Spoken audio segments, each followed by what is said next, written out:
Hi అండి, welcome to Gundamma కథలు. ఇవాళ మనం ఈ బెంగళూరు వంకాయతోటి చక్కగా రోటి పచ్చడి తయారు చేసుకుందాం.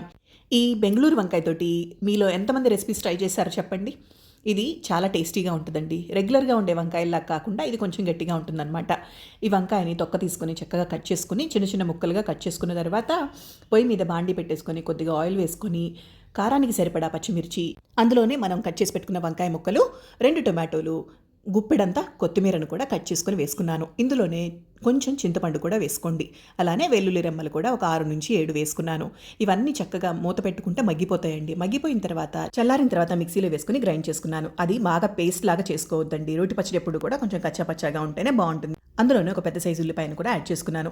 ఈ పచ్చడికి ఇప్పుడు పోపు కోసం బాండీలో ఆయిల్ వేడి చేసుకుని పచ్చిశనగపప్పు, ఆవాలు, జీలకర్ర, ఎండుమిరపకాయలు వేసుకుని పోపు వేగిన తర్వాత మనం మిక్సీ పట్టుకున్న పచ్చడిని వేసుకుని మిక్స్ చేసేసుకుంటే వంకాయ కొత్తిమీర పచ్చడి రెడీ అయిపోయినట్టే. తప్పకుండా ట్రై చేసి ఎలా వచ్చిందో కామెంట్ బాక్స్లో కామెంట్